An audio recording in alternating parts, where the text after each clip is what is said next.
Bah, notre hôtesse doit nous accueillir. Ouais. Hôtesse d'accueil, c'est vraiment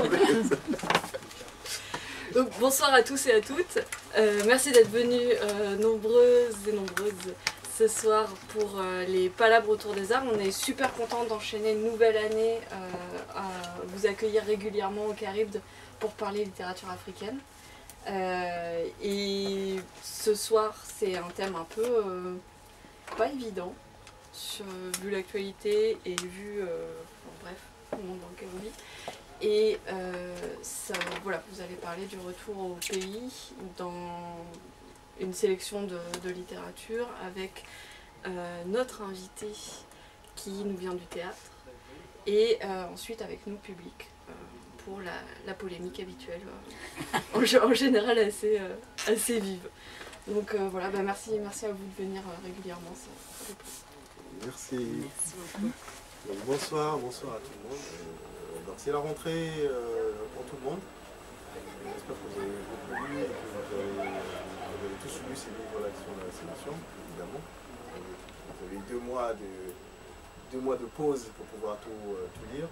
Donc ce week-end, vous savez tous comment ça se passe, comme elle a dit, en 3 parties. La première partie, donc, nous allons essayer nous allons vous présenter ces livres-là que nous avons lus pour vous. Commençons par le Nimrod, L'or des rivières. Donc Nimrod Bena, qui est un auteur d'origine tchadienne. Donc il écrit L'or des rivières, donc, qui est pour moi plus un récit, après je sais peut-être autobiographique, mais je ne sais pas, mais en tout cas plus un récit qu'un roman. Mais ça parle de lui, voilà, après, je ne sais pas si c'est un récit fiction ou vraiment de l'autobiographie. Donc il parle de son retour après quelques années. Il rentre au Tchad. Et donc il parle de son retour. Il parle évidemment du regard qu'on a en général quand on a eu une coupure de plusieurs années et quand on y retourne. On a toujours un regard qui est un peu... on fait obligatoirement des parallèles par rapport au passé, l'image du passé qu'on a encore en tête. Et donc on a toujours une espèce, ce que souvent d'ailleurs on nous reproche, une espèce de regard un peu critique par rapport à ce qui est resté. Et puis, mais la particularité là, c'est que Nimrod, dans ce livre, il y a un rapport qui est très particulier avec sa mère, parce que c'est un fils unique. Donc il a toujours eu un rapport assez particulier avec sa mère, assez fort. Et donc il y a la description de ce rapport qu'il a avec sa mère, avec son père qui est défunt, parce qu'il revient aussi une espèce de pèlerinage pour aller rendre hommage à son père qui est décédé. Et donc c'est un récit où il y a plusieurs choses évidemment qu'on va ressortir, notamment les descriptions qu'il a du pays, de l'environnement. Il y a par exemple une scène que Réassia adore, où il va se laver dans les douches extérieures, comme il y a chez nous. Et donc il décrit sa douche dans les... je ne sais pas quelle expression il utilise pour ça, mais il décrit sa douche, mais on a l'impression que vraiment ce retour au pays, avec tous les souvenirs qui sont là, c'est superbement bien décrit.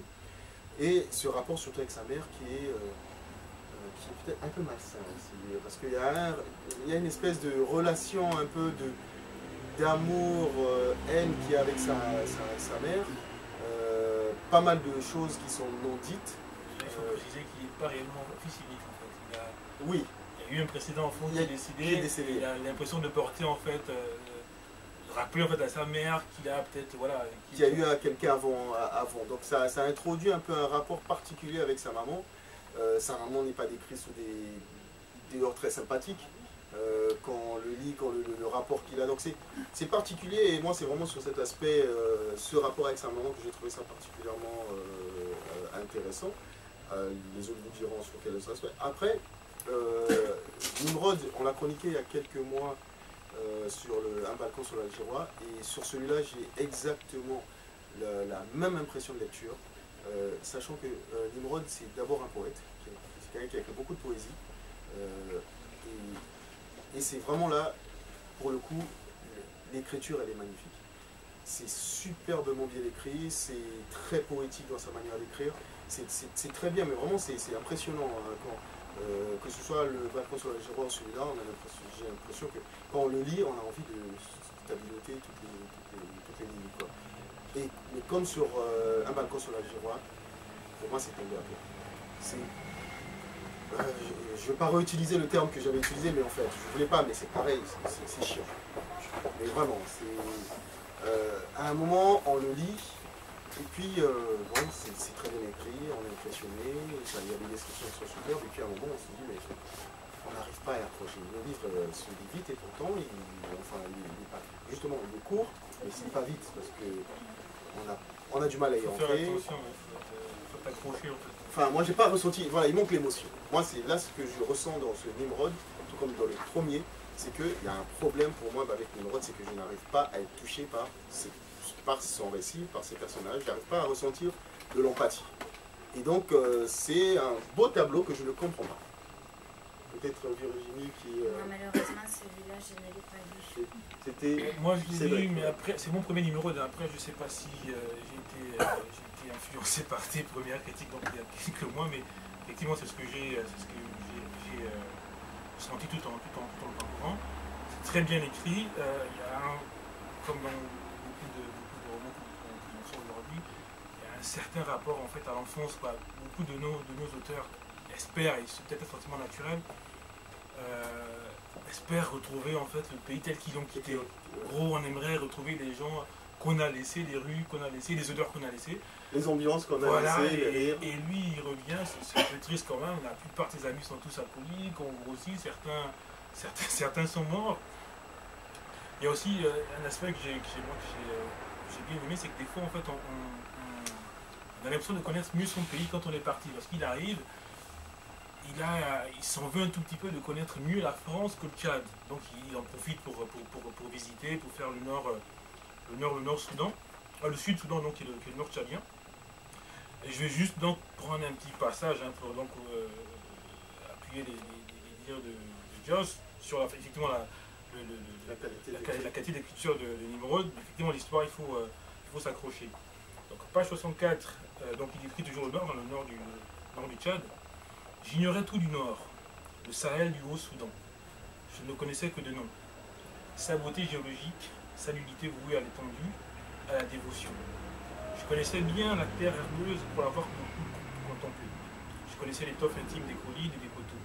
Je savais toute la densité que produisait sous le pas du marcheur la garrigue et les landes. Je connaissais les chemins de France, mais j'ignorais tout du faste d'où provenaient les grands taiseux du Soudan tchadien. Leur pays de bourdon et de strangulation. Leur cœur de transparence mortelle. Je les admirais comme le fils aîné d'un rayon de soleil. Je ne savais pas encore traduire pour moi-même le secret de leur survie dans ce pays de désolation. C'est très bien écrit en fait. Sur les 20-30 pages, on est accroché parce que le style est là, mais l'histoire a du mal en fait à nous retenir, malheureusement. Honnêtement, moi je pense que si vous conseillez Nimrod ou si vous lisez Nimrod, vous savez, il y a très peu de chances d'être déçu, en tout cas par la qualité de l'écriture. Après, ça dépend de ce que chacun attend d'une lecture. Moi, j'attends une émotion que Nimrod, sur ces deux livres que j'ai lus, n'arrive pas à me procurer. Mais le récit du retour, et surtout le côté, la désillusion, un peu ce côté... c'est ce sentiment que de toutes les façons, on ne peut être que déçu d'un retour. Que quand on a sauté plusieurs années et quand on va repartir, on aura toujours une déception parce que le regard ne correspondra pas à ce qui est resté en nous. Et surtout le rapport à la mer que j'ai trouvé particulier. Parce qu'au final, ça m'a donné le sentiment que la mer n'est pas quelqu'un de très sympathique. Mais sans le savoir, parce qu'il précise en plus, en fait c'est peut-être par inconscience, elle ne sait pas qu'elle est dure en fait envers... Voilà, mais même là, même le rapport qu'il a avec sa mère, c'est assez froid en fait. Il y a une espèce d'amour mais très froid avec la distance qui est mise envers sa mère, c'est particulier, c'est vraiment un sentiment bizarre. Donc, Nimrod, moi je voulais faire un parallèle avec un autre roman qui aurait pu faire partie de la sélection, c'est Dany Laferrière, L'énigme du retour. C'est de la poésie, hein, là c'est l'essentiel du livre est écrit en vers. Pareil, c'est Dany Laferrière qui est exilé à Montréal, qui rentre enterrer son père une seconde fois en fait, un peu comme Nimrod. Et le style est le même, sauf qu'effectivement, là, avec Dany Laferrière, il y a une histoire en fait plus construite. Quoi.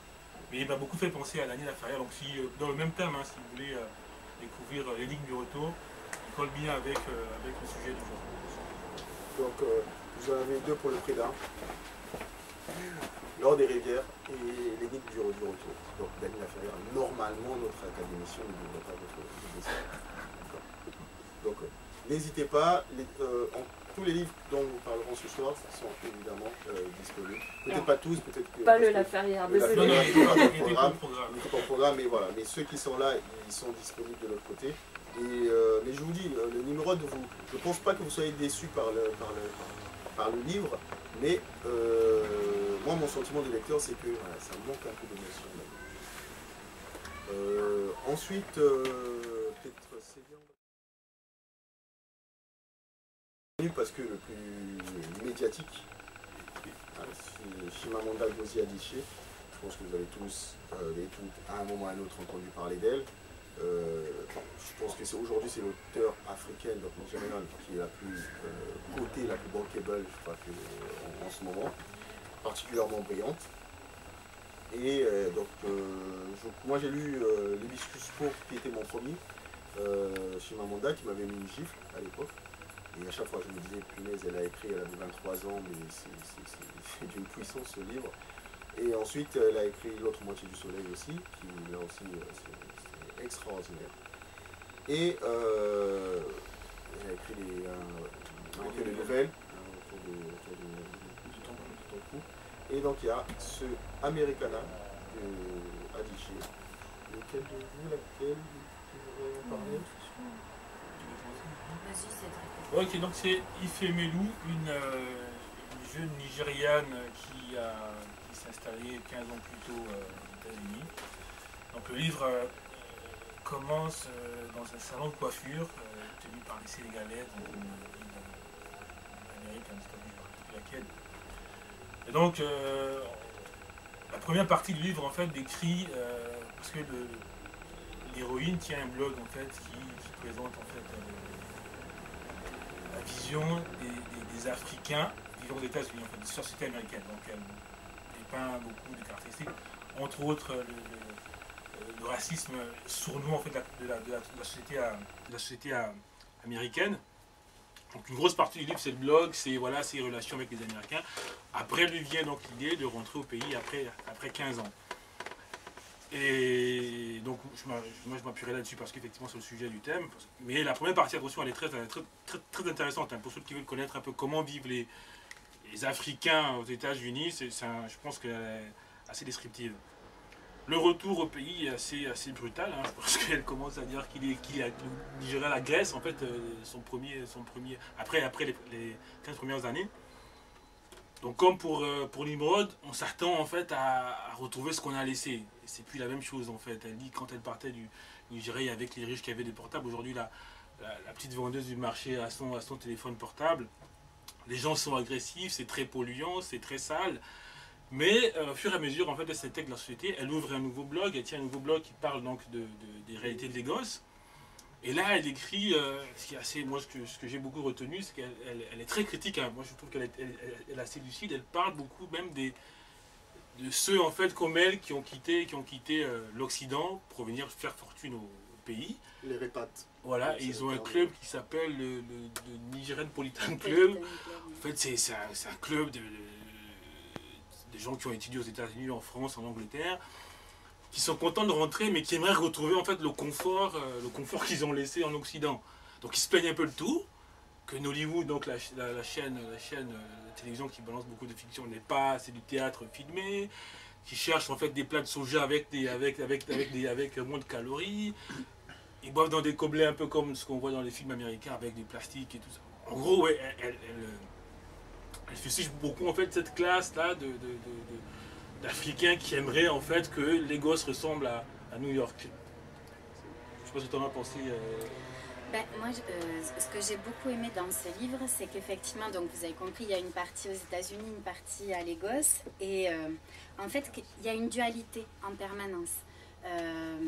Pour dire un petit peu hein, ce sentiment d'oscillation qu'elle a peut-être lorsqu'elle est aux États-Unis, effectivement, elle subit aussi énormément de choses. Après, ce que n'a pas dit Cédric, c'est que tout le roman est guidé quand même par l'amour. Hein, c'est la force première. C'est sur l'amour derrière. Voilà, et c'est ce qui va expliquer d'ailleurs qu'elle va retourner au Nigeria pour retrouver son amour d'enfance.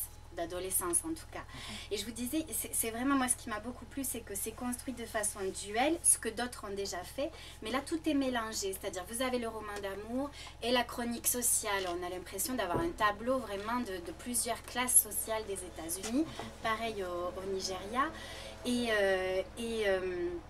Dans cette dualité-là, ce que je trouve intéressant, c'est que elle accorde beaucoup d'importance à chaque mot qu'elle entend.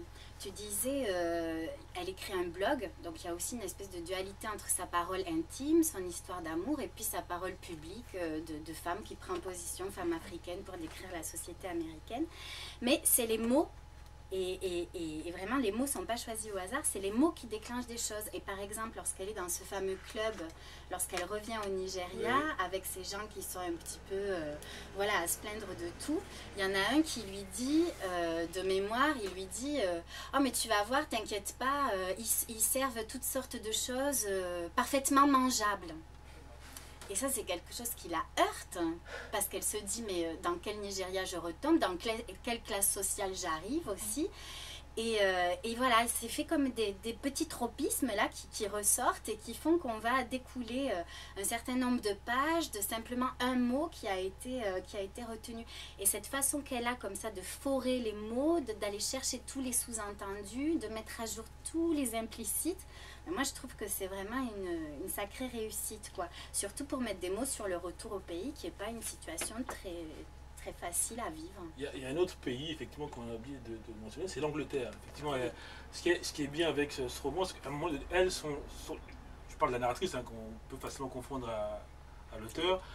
Elle décrit, en fait, deux sortes d'immigration. Donc, il y a elle qui est plus ou moins réussie, où elle arrive à se faire un très bon boulot aux États-Unis, et donc il y a son amoureux parallèlement qui va en Angleterre, et là c'est vraiment c'est très compliqué, hein. Il arrive déjà, il est sans papier, donc ça parle de mariage blanc, il fait des petits boulots, heureusement pour lui, ou malheureusement il est rapatrié, il est expulsé, il est renvoyé au Nigeria, où il arrive à se refaire économiquement. Donc il y a ce petit parallèle que j'ai bien aimé.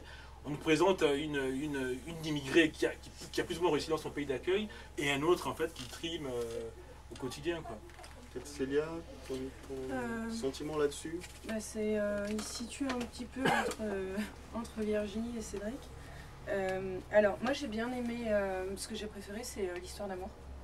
Et dans ce roman, beaucoup plus que la fresque sociale, que j'ai trouvé un peu fausse, que j'ai ressentie en fait, de cette manière lourde et trop intentionnelle, comme s'il y avait un public à conquérir qui serait peut-être cette élite africaine. Afro-bobo et afropéen. Elle veut pas. Afropolitaine. Bon. Et en tout cas, moi, c'est comme ça que je l'ai ressenti au-delà de ce qu'elle peut dire de son livre. Il y a en revanche un moment qui m'a vraiment intéressée sur le blog, c'est au début. Donc la narratrice parle de son blog, elle parle de tous les commentaires qu'on lui laisse, et elle a décidé en fait un petit peu avant le début du récit d'arrêter d'écrire dans son blog. Et elle dit qu'en gros, elle se noie, elle devient influente sur le web. Et il y a un moment, elle n'arrive plus à savoir si c'est vraiment des choses qu'elle assume, des propos qu'elle assume, si elle devient un petit peu paranoïaque, qu'elle en rajoute quand elle interprète tous les mots qu'elle entend, ou est-ce qu'elle essaye de faire plaisir à un lectorat.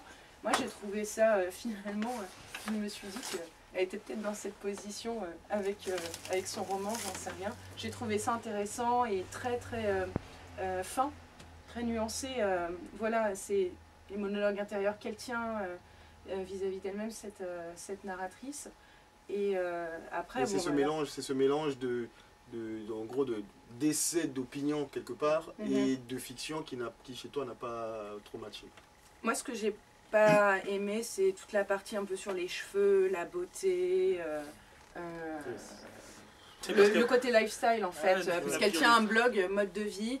Donc et puis il y a des moments en fait qui sont, je sais pas, peut-être un peu trop pleins de bienveillance.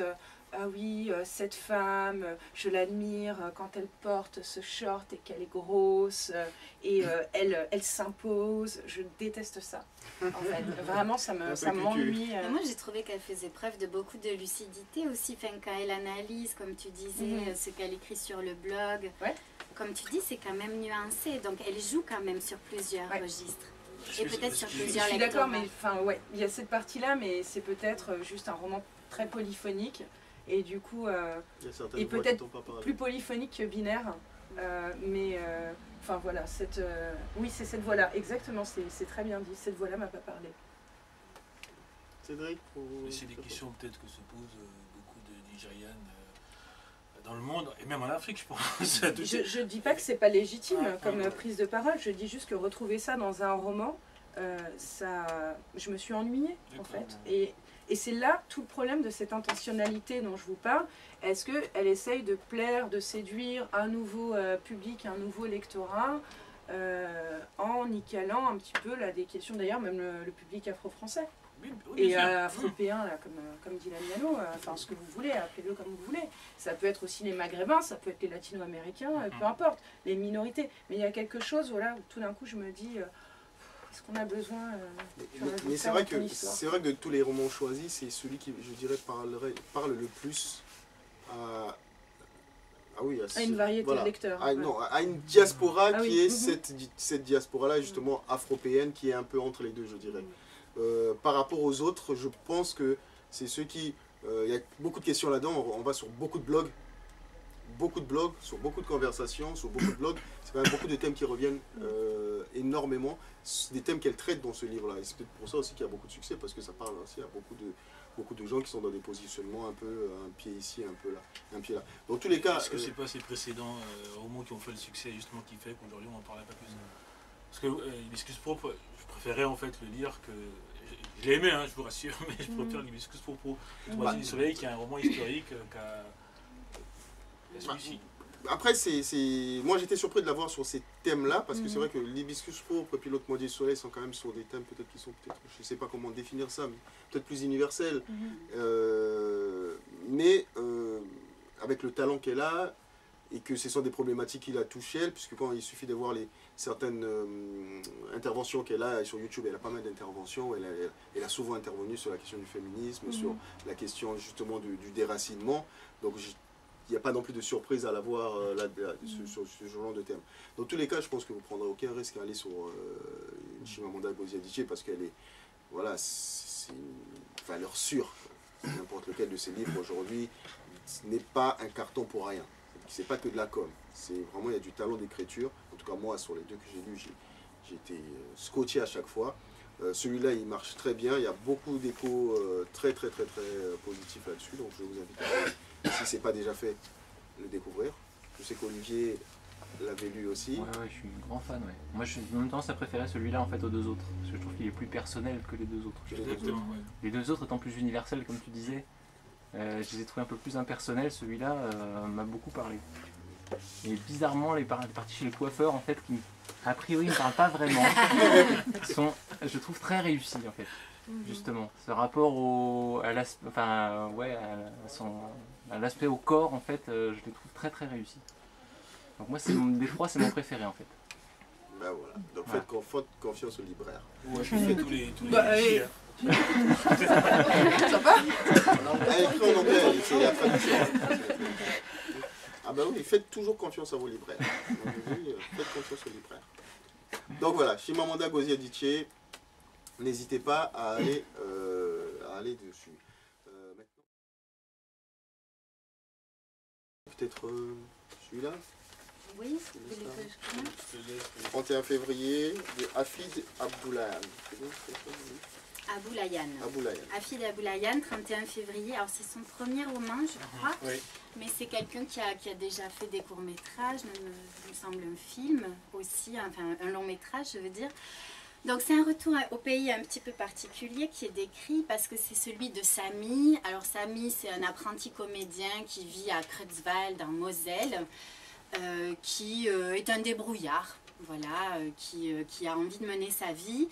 Il rencontre à ce cours de théâtre un garçon un peu étrange qui s'appelle Fabrice, avec lequel il se lie d'amitié. Et puis il a son ami d'enfance, Souleymane, qui rêve de retourner en Afrique. Le pays n'est pas précisé. L'Afrique est complètement idéalisée dans la vision de cet ami Souleymane, et on sait qu'il veut y retourner, cet ami, parce que son père vient de là-bas et qu'il l'a abandonné pour y retourner. Voilà, c'est ce qu'on sait au départ.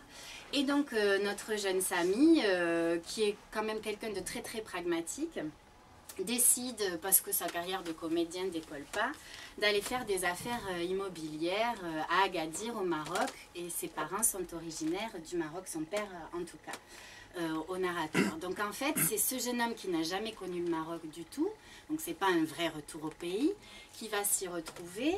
Le ton, c'est très très léger, hein, c'est rocambolesque, ils se font arnaquer, ils arnaquent tout le monde, ils essaient de se faire une place au Maroc. Ils ont une histoire d'amour aussi chacun un petit peu compliquée, mais qui va bien finir. Donc on est dans quelque chose de très léger, qui est parfois un petit peu facile. Mais moi, ce que j'aime, c'est que il y a des échanges avec les parents de Samy sur lesquels l'auteur ne s'appesantit pas, mais qui sont quand même riches de sens. Parce qu'à un moment donné, sa mère lui dit « Mais pourquoi tu vas au Maroc ? On a travaillé toute notre vie pour que tu aies une vie meilleure, etc. Pourquoi tu retournes à l'envers ?» Elle lui dit. Et lui, il lui dit, mais moi, je retourne pas au bled, hein, c'est les mots qu'il emploie, c'est pas ça, je vais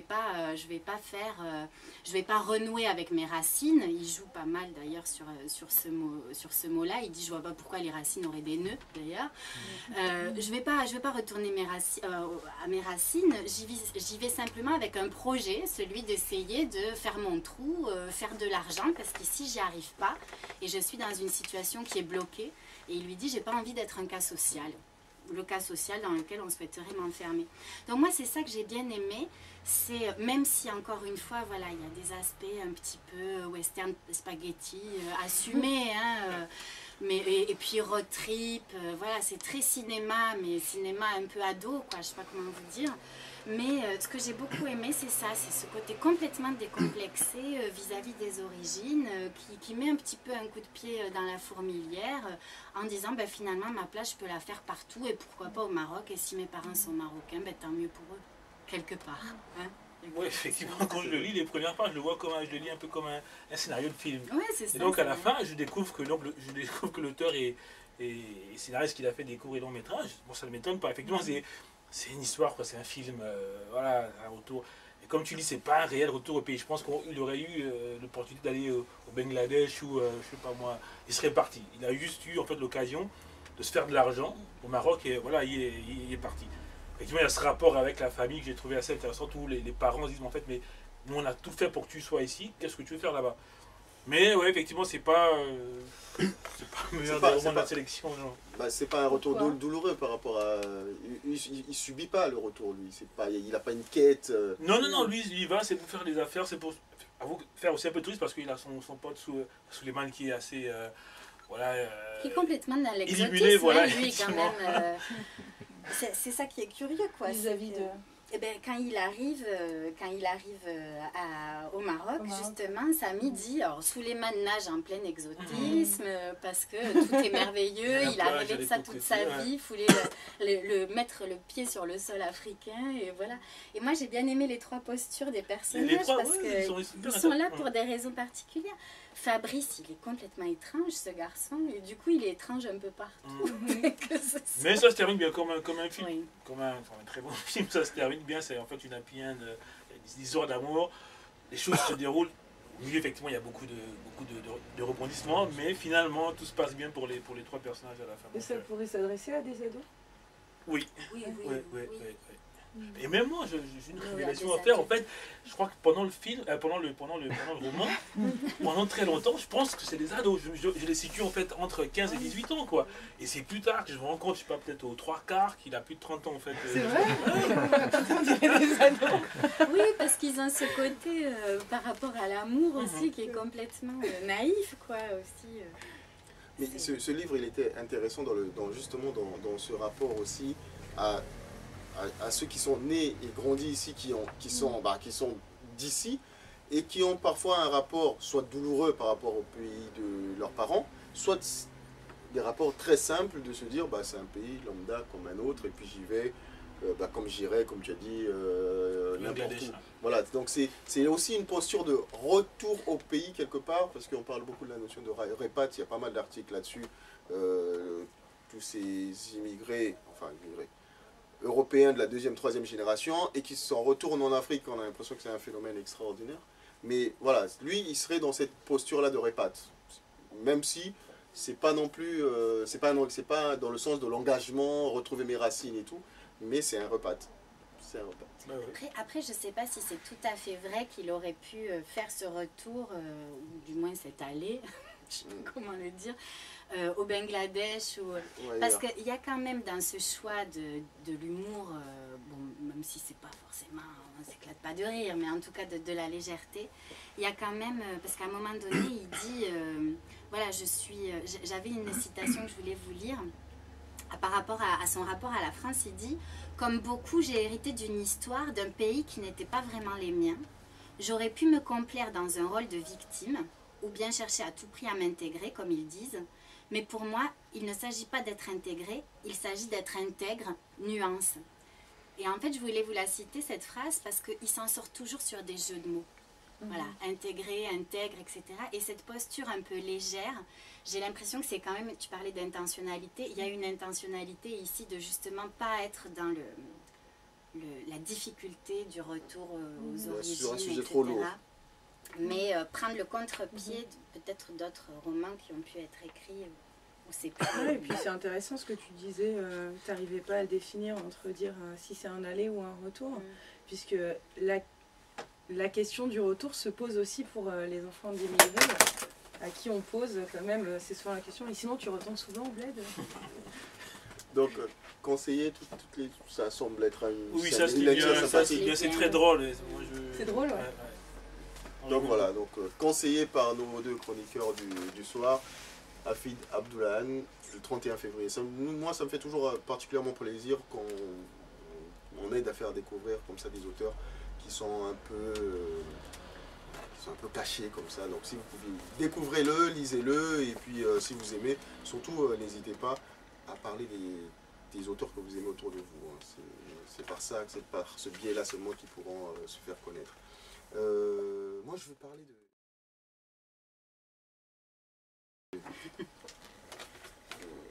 Ténèbres à midi. Et ensuite on finira avec le Mario Blaise. Donc Théo Ananisso, nous l'avons reçu l'année dernière, je crois. C'était à Dijon. C'était l'année dernière. Ouais. Nous l'avons reçu l'année dernière à Dijon, c'était un de nos invités. Donc moi je l'avais jamais lu et j'ai découvert par ce Ténèbres à midi. Donc Théo Ananisso, bon, il fait un peu son... Comment dire, il fait un peu son Nimrod ou son Dany Laferrière. Hein. Il s'introduit dans le livre parce que le personnage c'est un romancier, donc un auteur, un écrivain qui rentre en vacances au pays. Et avant ça, il avait eu une discussion avec une amie qui est libraire. Et puis dans la discussion, une amie libraire qui est au Togo, hein, et dans la discussion, elle lui disait « Mais comment ça se fait que vous, les auteurs, vous ne parlez pas du pays ? Dans vos écrits, il faudrait parler un peu plus du pays. » Et donc lui, quand il vient au Togo, il se dit bah, je vais écrire un livre sur le pays, sans savoir exactement ce qu'il va mettre dedans, mais il se dit bon, il va falloir que je fasse quelque chose. Et donc, il se met en contact avec un personnage important, qui travaille à la présidence, qui est conseiller du président, en se disant bah, c'est un personnage qui va me parler du pays. Donc c'est simplement, on se dit bah, je vais essayer de parler comme ça à des gens, me faire une espèce de peut-être d'image, et puis je vais pouvoir écrire quelque chose du pays. On parle le terme discuter avec les gens qui font le régime. Exactement, qui font le régime. Et donc on le met en contact avec ce monsieur Bamaison, Éric Bamaison. Et donc les débuts, au début de la rencontre, c'est un peu froid, un peu compliqué. Et puis ensuite, bah, Éric Bamaison lui parle, ils se parlent, et donc ils vont boire à des verres dans des bars. Ils ont une espèce de relation un peu particulière, où lui il sert un peu d'exutoire, ça devient un peu quelqu'un qui est là en position d'écoute, un peu le psy. Et puis Éric Bamaison, en fait, qui se livre, et surtout qui livre pas sa rancœur, mais son énorme déception. Parce qu'Éric Bamaison, c'est quelqu'un qui est rentré au pays, qui est rentré avec un idéal de rendre au pays, d'aider le pays, de travailler pour le pays, de travailler pour voilà, comme beaucoup ont une espèce d'idéal, et c'est intéressant, mais je vous dirai pourquoi. Et donc il est rentré avec plein d'idéaux et il rentre dans le système. Ça devient conseiller du président. Il rentre dans le système. Bah, il fait comme il ne change pas le système. Et en fait, intérieurement, ça le broie.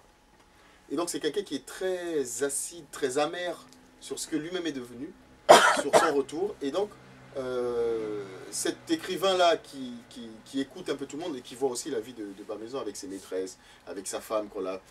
Qui couche avec le qui président. couche avec un neveu du président, qui couche avec un neveu du président, responsable à lui. et qui est son chef direct, et bon, tout le monde le sait, hein, tout le monde le sait, lui-même avec ses maîtresses. Mais c'est ce que j'ai aimé là, bon, déjà j'ai découvert l'écriture, et moi j'aime bien, c'est dynamique, ça, voilà, ça, il n'y a pas de temps mort. Par rapport à certains dont je vous ai parlé, où c'est très descriptif, lui là j'ai trouvé que voilà, il y avait un côté très dynamique. Moi j'ai beaucoup aimé l'écriture, et surtout, ce qui m'a marqué, c'est que, peut-être parce que comme chaque livre c'est un peu une expérience personnelle, c'est d'aller dans ce retour au pays en allant dans ce qui gère le pays, dans cette espèce de bourgeoisie-là, dans ce milieu-là, qui est un milieu, voilà, ce sont des gens, c'est pas le peuple, quoi, c'est des gens qui sont, et de voir un peu le rapport qu'ils ont entre eux. Ce côté, le neveu qui couche avec ta femme et puis tu n'as rien à dire, ben, nous dans les années 80 c'était ça. Hein. C'est dans les années 80 au Congo, on savait que si surtout ceux qui faisaient les études en Europe, quand ils revenaient avec une jolie fille, on savait que bah, y avait un président ou quoi, donc c'était une espèce de droit de cuissage particulier, on était gamins, mais ces histoires-là, on a grandi avec. En fait, ce qui décrit là-dedans, cette espèce d'amertume, et puis surtout, le côté, ce que j'ai particulièrement aimé et que j'ai vu chez certains de mes amis qui sont rentrés, qui sont aujourd'hui dans le système, ce sont ces gens qui sont partis en disant le système c'est pas bien, c'est pas bien, c'est pas bien, c'est pas bien, c'est pas bien, et qui sont arrivés et qui sont rentrés dans le système. Et quand tu discutes avec ces gens-là, ils te disent oui mais toi tu peux pas comprendre. Un an avant vous discutiez, c'était plein d'idéaux, et puis à un moment ils vous disent oui mais tu peux pas comprendre parce que quelque part le système a été plus fort qu'eux.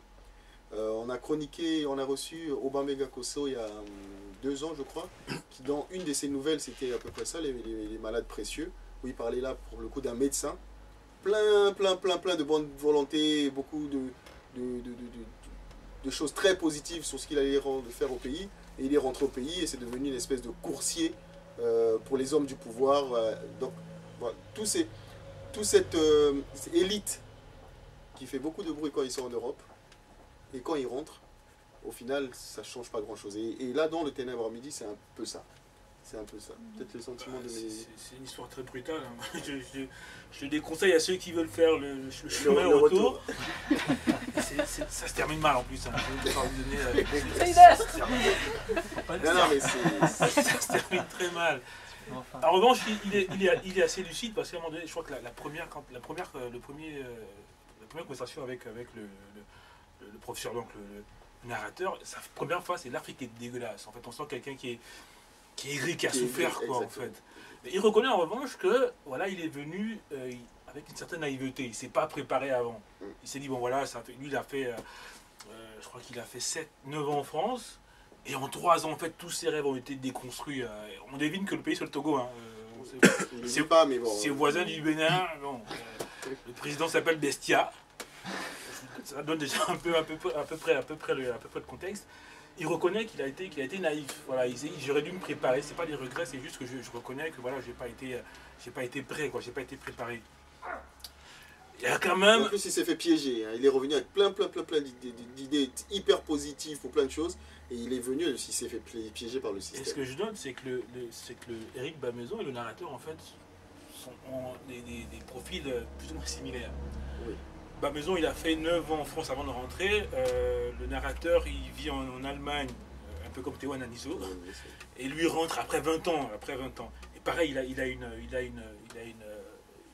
idée, en fait, un avis assez noir sur le pays. Les seules notes d'espoir apparaissent à la fin. Quand il rentre, après un mois passé au pays, il retourne en Allemagne. Non, je donne juste en fait la seule phrase optimiste en fait. Voilà, il est à l'aéroport à quelques minutes de prendre l'avion. Après un mois, et là il se dit, on voit des gens, il aperçoit des gens, il dit je repense aux hommes, aux femmes, aux enfants que j'ai observés sur la plage, au marché, dans les rues. Toute qualité humaine n'a pas été éteinte dans le pays. Tous les êtres ne sont pas détruits par la précarité permanente et on les dit par la mauvaise alimentation. Les hommes ne sont pas entièrement brisés et les femmes, ils peuvent encore resplendir. C'est la seule phrase. Tout le livre, c'est vraiment... Je sais que Ramsey est assez... Oui, Virginie, ensuite. C'est peut-être la seule phrase explicite, mais je trouve que dans les descriptions qu'il a, qui sont sans concession, effectivement, là, toutes les descriptions sur la plage, où c'est sale, où les scènes des femmes pendent, où les enfants n'ont plus rien à téter, etc., dans les scènes de leur mère, bon, tout ça est assez, voilà, presque polémique, enfin, voilà. Mais en même temps, il y a une espèce... Théo Ananisso avait employé cette expression justement à Dijon, parce qu'il était aussi venu voir les étudiants. Il disait, moi ce qui m'intéresse, c'est d'essayer, et je trouve que c'est très juste quand on lit Ténèbres à midi, d'essayer de construire un regard déshabitué. Parce que c'est une façon de dire qu'on s'habitue trop facilement à ce type de choses que l'on voit. Alors ça peut être en Afrique, ça peut être en France, hein, le dernier livre, enfin l'avant-dernier là, c'était se passait en France. Voilà, on s'habitue trop facilement à la misère qui nous entoure. Et du coup, de choisir un personnage comme ça qui est dans un retour, donc qui a une posture un petit peu excentrée, décentrée en tout cas, c'est aussi une façon de dire bougez-vous quoi, et bougeons-nous.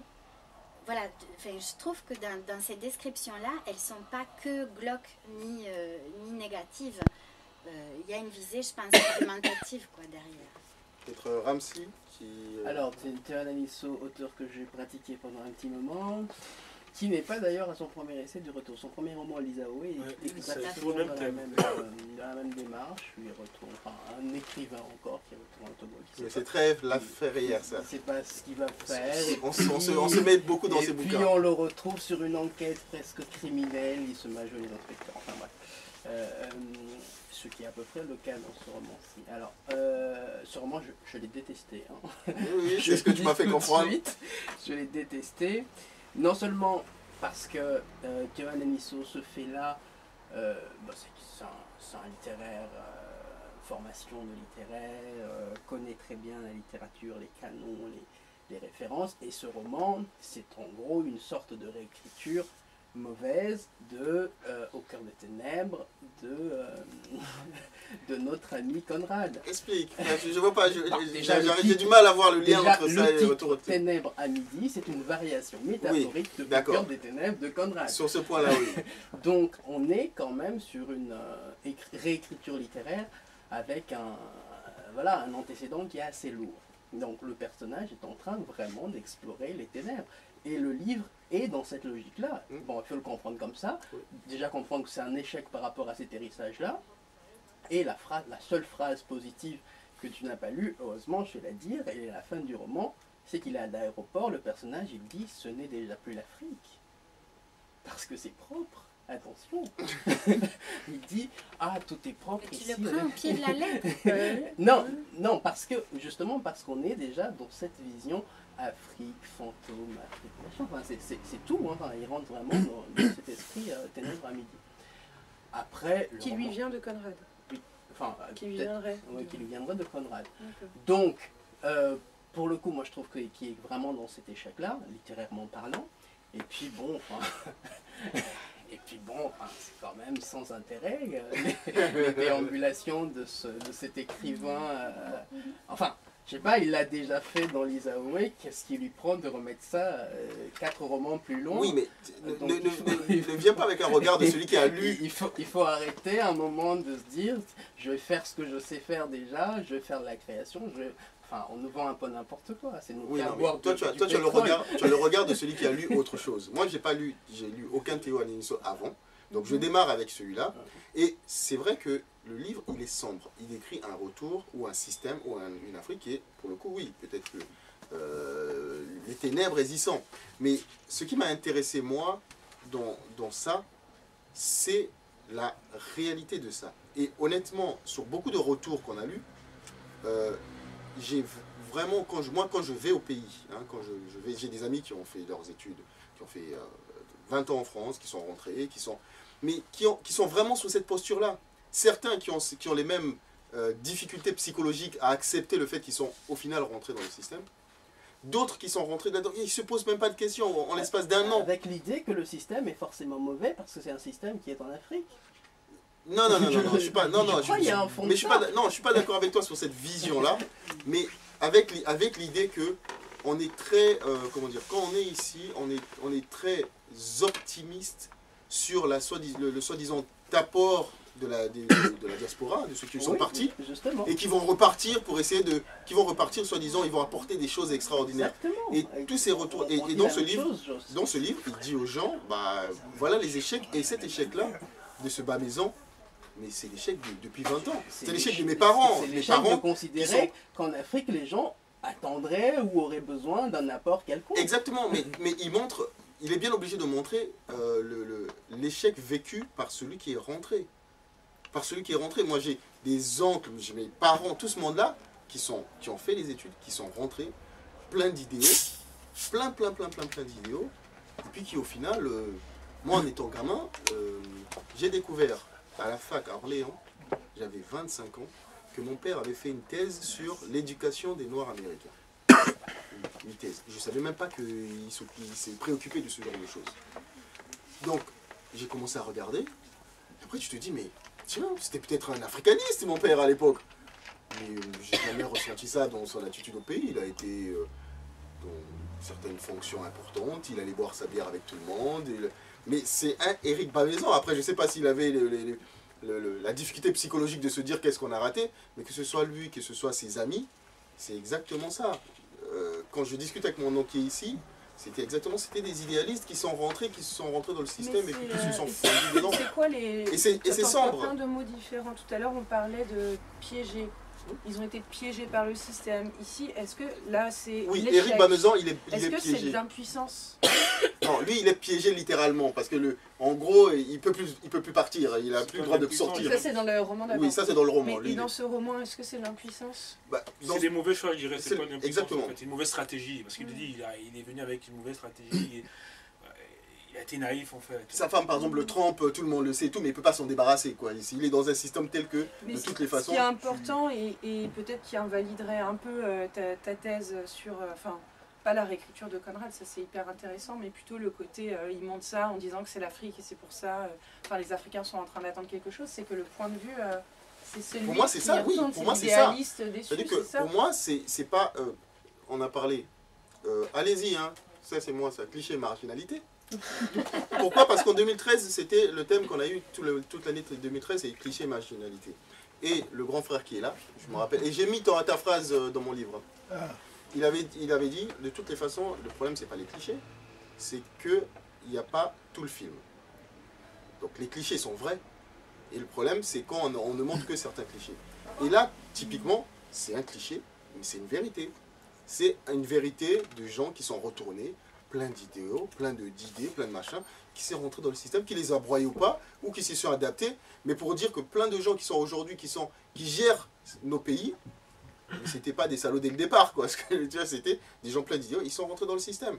Et c'est un cliché qui est sombre, effectivement, qui est peut-être les ténèbres, mais c'est un cliché qui est vrai. C'est pas de la caricature, c'est du cliché qui est vrai. Parce que des parcours comme ça, mais j'en connais. Je pourrais citer comme ça, un tel, tonton un tel, mon ami un tel, ils sont vraiment là-dedans. Et c'est pour ça que moi, ce livre de Théo Ananisso, il m'a particulièrement parlé, parce que j'avais l'impression qu'il y avait une vérité, ou une réalité dans ce qu'il mettait. Après, effectivement, tu l'analyses avec un background qui est, voilà, qui est aussi littéraire que le fait de connaître l'auteur, sachant que ceux qui se...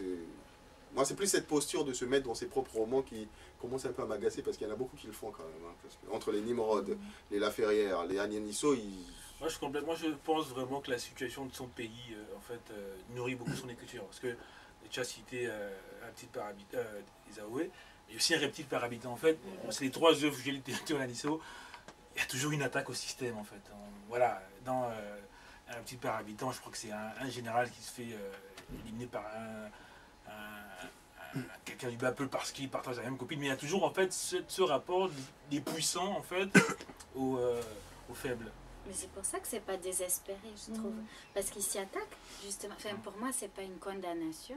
Non, on n'est pas dans la condamnation. Enfin, j'ai jamais dit que c'était une condamnation. C'est juste que, comment dire, déjà sur le point de vue de la création, mais ça c'est un autre débat, je pense qu'il n'y a pas de création. Ça c'est de la subjectivité. Sur ce truc, sur ce roman-là.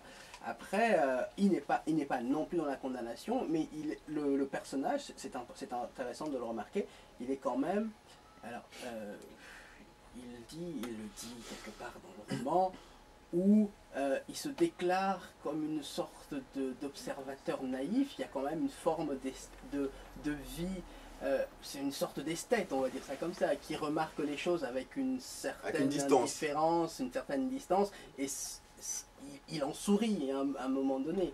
Mais bon, après, il y a des contre-vérités dans ce roman-ci, mais après, c'est une autre question. Moi, j'ai analysé ça par ailleurs pour analyser vraiment les contre-vérités, comme la fameuse scène à la plage, hein, dont on a parlé avec des enfants et tout, mais ça, c'est une autre affaire. Oui. Les enfants nus qui courent sur la plage, là, on est dans l'image caricaturale de l'écriture « How to write about Africa », c'est ça qu'il faut lire. Je pense que Théo Anaïsso a intégré, évidemment, comment écrire au sujet de l'Afrique. Hein.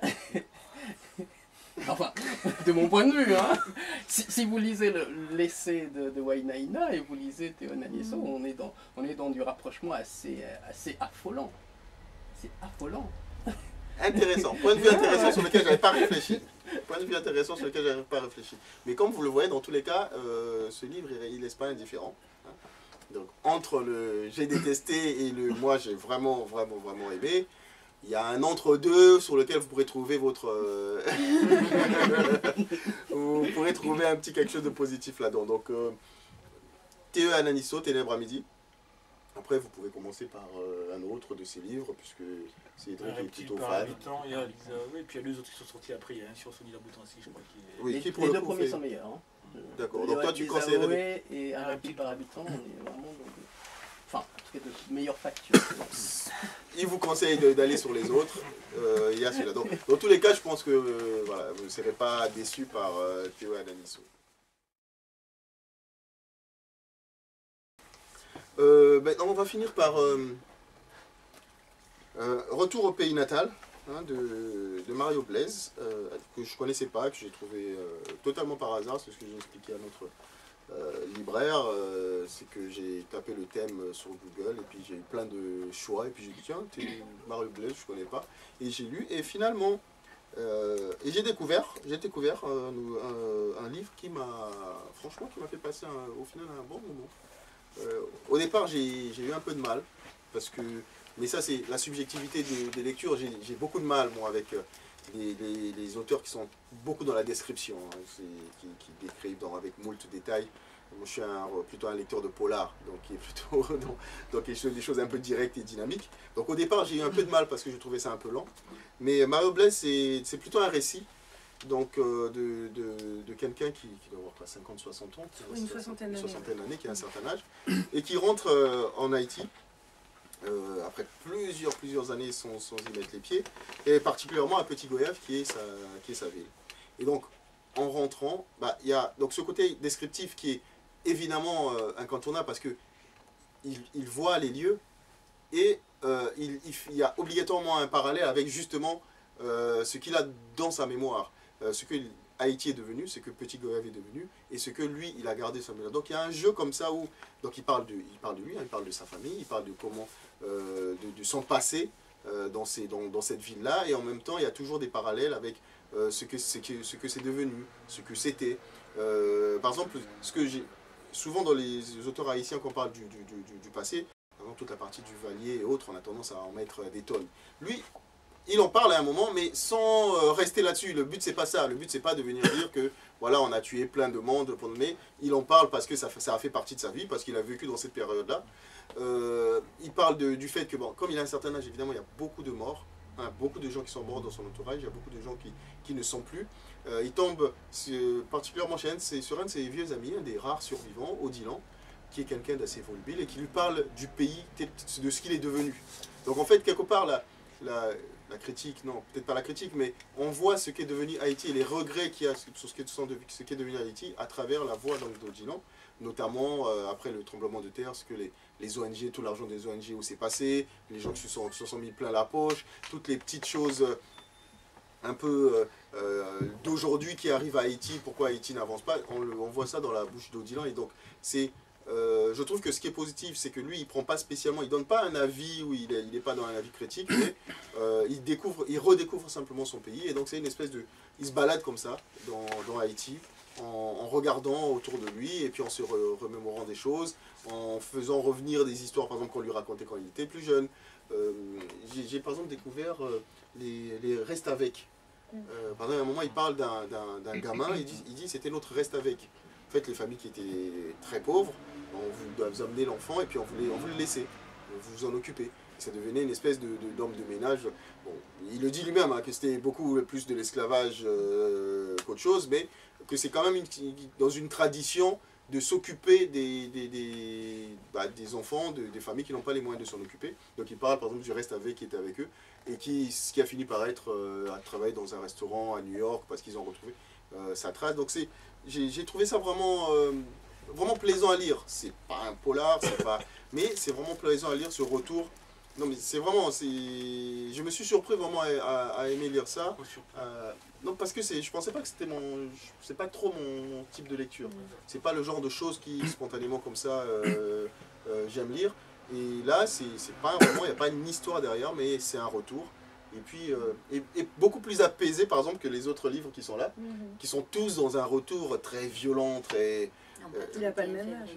Voilà, sauf le 31 février. Mais lui, il est vraiment dans un retour apaisé, où il navigue dans ses souvenirs. Et Célia, je ne sais pas trop ce que tu...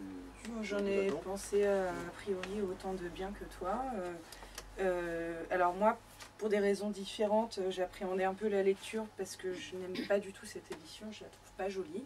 Et je suis assez sensible voilà, à la facture du livre. Et avec enfin bref, la photo un peu documentaire, tout ça, je me suis dit, mon Dieu. Qu'est-ce que ça veut dire? En plus, voilà. ça reflétait absolument pas le bouquin, le côté détruit, Haïti, le côté détruit et tout, c'est vraiment pas le bouquin. Et voilà, et après, non, ce qui m'a plu, moi je pense que les descriptions sont nécessaires à ce livre, puisque c'est par les descriptions qu'il y a les allers-retours, justement on parle de retour, mais là c'est des retours temporels, des allers-retours. Là il arrive 2 ans, en 2012, il rentre en Haïti après le goudou-goudou, donc c'est la façon dont les gens de Petit Goâve appellent le tremblement de terre de 2010.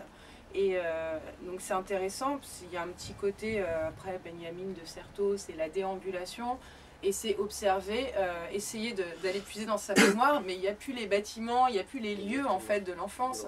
Donc il faut à la fois les imaginer. Il y a un terrain vague, mais il vous décrit l'immeuble qu'il y avait là avant. C'est ça, il faut imaginer le lieu et en plus aller chercher le souvenir. Et moi j'ai trouvé qu'en termes d'écriture mémorielle, c'est vraiment bon.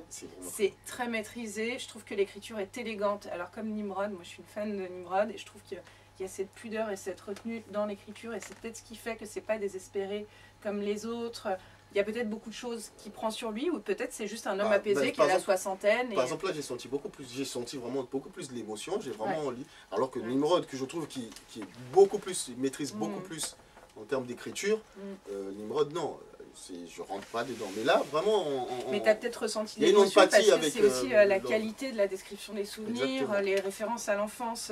On parle beaucoup d'anecdotes et c'est important aussi ce que tu disais, c'est pas la grande fresque comme Kathleen Mars, la grande fresque historique, où quand on n'a aucune connaissance sur l'histoire de Haïti, on est un petit peu perdu. Moi, limite, je vous dirais, rentrer dans la littérature haïtienne, bon, avec Daniela Ferrière, hein, ou avec ce livre, pourquoi pas, parce que là, on va nous parler, moi j'adore ce chapitre sur Métélius.